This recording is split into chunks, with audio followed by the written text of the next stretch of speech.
What's up, family? It's your ghetto news reporter, Miriam Dash between the Mary and the Lee. I'm gonna call this a blackout, Black Lives Matter video. So I'm not gonna show you my face for real, for real. Just want you to listen to my voice, even though it's a little strong and isn't feminine or nothing like that for the ones who, think otherwise or whatever. Good. I'm glad it's not like that.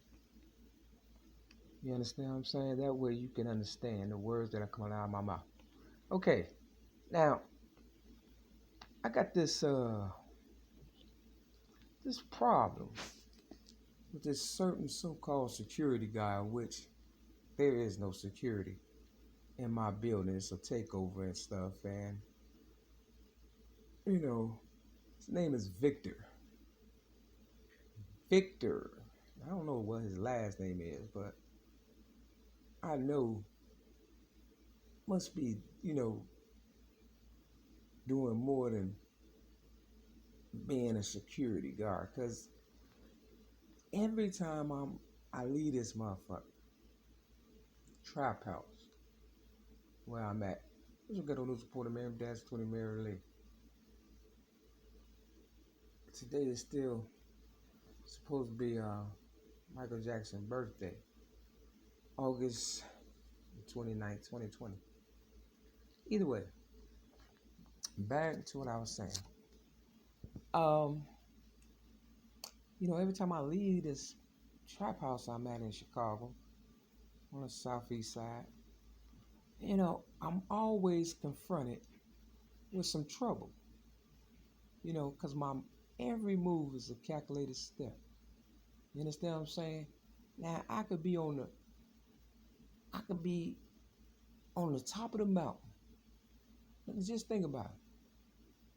Like Jesus was. And guess who confronted Jesus on the top of the mountain? Satan. Now I was trying to get a book or whatever. You understand what I'm saying? At the book depository. Wasn't nobody around. It seems as though they zoomed in and, it's as if I have a tracking device on me. And when I stop, trouble comes my way. I mean, it's like these motherfuckers in my city, Chicago, have nothing better to do than to try to get on my nerve. And I'm starting to find out that this is it's not a coincidence, because I have to keep in mind that Tupac said, and I hate to reference him, but he said it: everywhere he went, trouble followed him. And that was in the 90s. This is 2020. You understand what I'm saying? Now, my light wasn't on in my head when he said that for real, pertaining to me. But when I think back then, a lot of trouble was following me. But it wasn't as, what you call, noticeable as it is today. So yeah, I'm looking for this book, and the guy come out. You understand what I'm saying? The house or whatever. They nice houses they done built on, Dorchester or whatever and stuff, They build stuff when they want to build it. No problem. Go up real fast. But that Sarah Circle building has yet to be, completed in Uptown. They supposed to have built a new, homeless drop-in center or building for the ladies or whatever. It's on Leland, Leland, and Sheridan. And, people have donated to the drop-in center for the ladies or whatever. And, I expected to see it done by now. I mean, the big-ass building on Sheridan and Wilson, they completed it a long time ago. I guess because it's on Leland and my middle name is Lee, and it's my land, like Maryland. They gonna stall and take their time or whatever and stuff.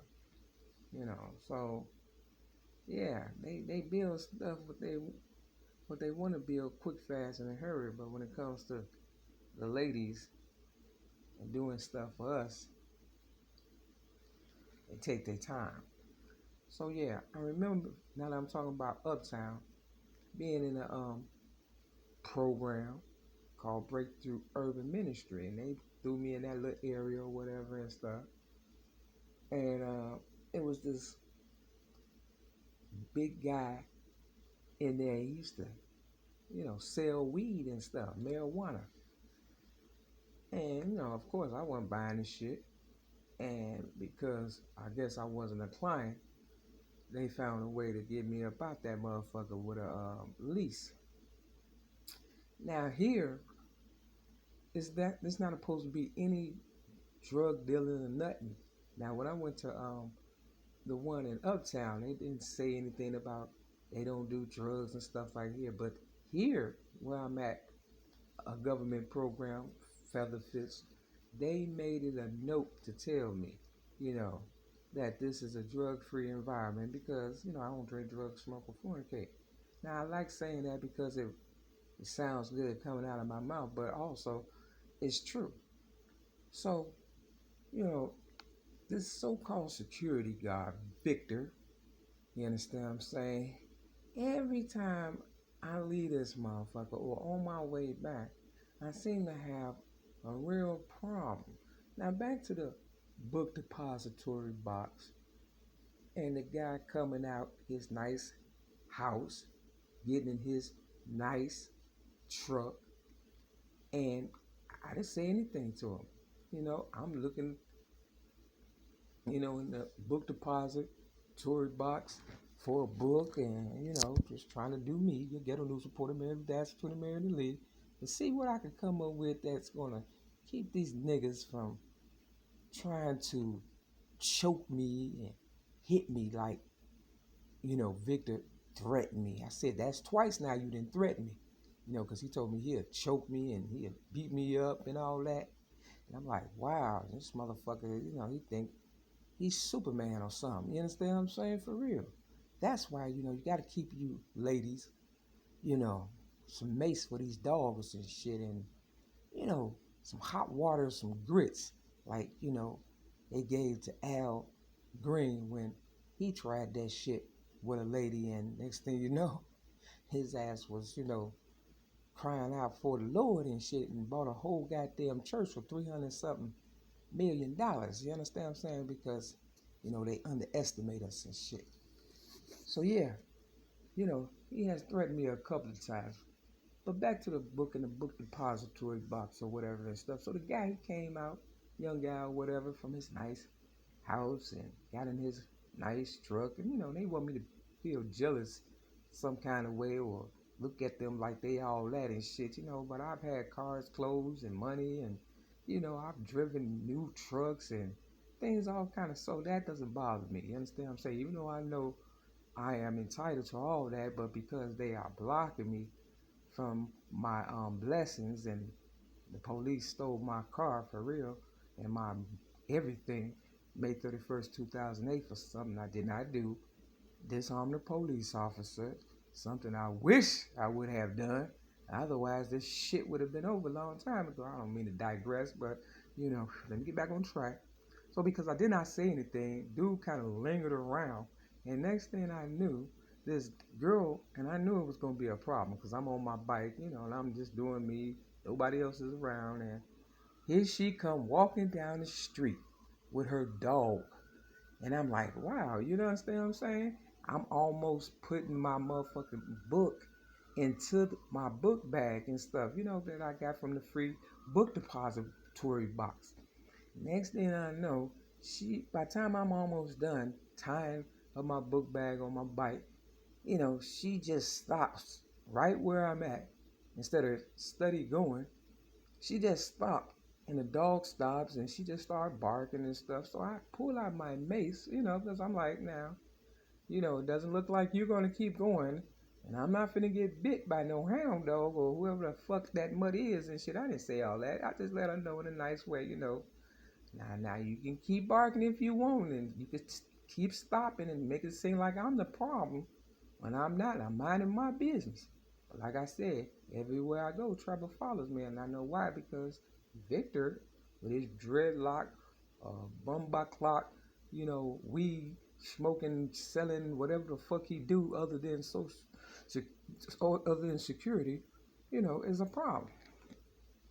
You know, so you know, she went ahead, I guess, once she realized I wasn't playing, and I put my little mace back in and finished tying up my bag on my bike or whatever. You understand what I'm saying? And then, you know, now that by this time, the guy in the truck should have been gone. But he lingers on like, you know, he want the smoke and shit. You understand what I'm saying? I'm just like, what is going on and stuff? Now, I hadn't left the house 5 minutes. You understand what I'm saying? And all this has happened because they want to know my every fucking move. They want some kind of reaction. So, you know, get in his, he drives off in this truck and then he comes back around. It's like he's facing south, and then he turns around and start going north. Now I'm like that, and he's talking to me as if, you know, I'm the problem. So, you know, I get up. By this time, I'm on my bike. I'm going south, trying to get away from this mother, because I see these niggas was bored and ain't got shit to do, and they just jealous and shit. But they the ones with the cars, the house, and I'm the one that they stole everything from, but they jealous of me. Okay. Must be some insecurity some kind of way. You understand what I'm saying? Short dick syndrome. I don't know, nigga. I mean, come on, man. I'm just keeping it real. I know. I can go to the fucking goddamn porn store or whatever, and, you know, pick out whatever size you want if it's gonna, you know, make you feel like a man. I'm just saying. Why you messing with me?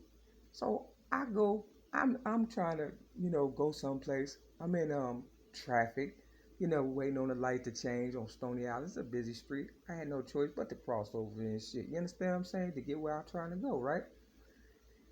I'm waiting for the light to change. Nobody else has a problem. Some guy smoking weed behind me in a white car. He calling me all kind of dykes and shit. Blah, blah, blah, blah. Like I did something to him. Now, I hadn't done nothing. I ain't done nothing. I'm waiting for the light to change. It's an arrow. The street is, you know, one of them streets you don't play with. You understand what I'm saying? I can imagine how many people have died because of stupid, ignorant motherfuckers like the one that was behind me or whatever. But, you know, they want to be noticed. So here go his 5 minutes of fame. You understand what I'm saying? Real talk. He called me so many nights and stuff. I was like, what is going on? You understand what I'm saying? I looked at him like, man, the light has not changed. You understand what I'm saying? He went around me after he noticed that I wasn't giving him no smoke back. You understand what I'm saying? With his smoking weed ass. You understand what I'm saying? He went around me, you should have just did that from the beginning, you know, but he wanted to be noticed and shit. I'm on my bike. He in the car smoking weed.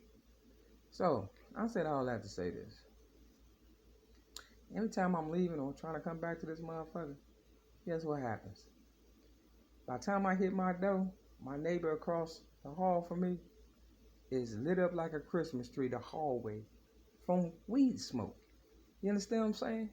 See, they mad because I don't buy their products, I don't support their negativity, and I don't give a fuck one way or another about their ass and shit. They jealous, they tune in to me, and they mad because, you know, I don't give them the time of day up in here. When I first got here, they say, don't associate with the people in this building and stuff. That's what a person, you know, for real, told me. And I was like, shit, no problem, man. You know what I'm saying? Now I know why. You understand? So they trying to take over this building. But it's supposed to be a government funded building. Imagine that. A sober building at that. Recovery building. Where you don't drink, drug, and smoke. But as soon as I got upstairs with my bike, that's all I smelled. And they know it. I'm on 3 floors. I'm going to inhale a little of that shit. So I prayed about it. So to Victor, let me tell you something. If you want to smoke, I guarantee you, put the work in yourself. And I guarantee you, I give you a fucking run for your money, nigga. Real motherfucking talk, cause you ain't choking shit, nigga. Better choke on a wing ding dingling down your throat, you faggot. With that, this your get news reporter, Mary. Down between the Mary and Lee. Don't drink, drug, or smoke, people. For real. Peace.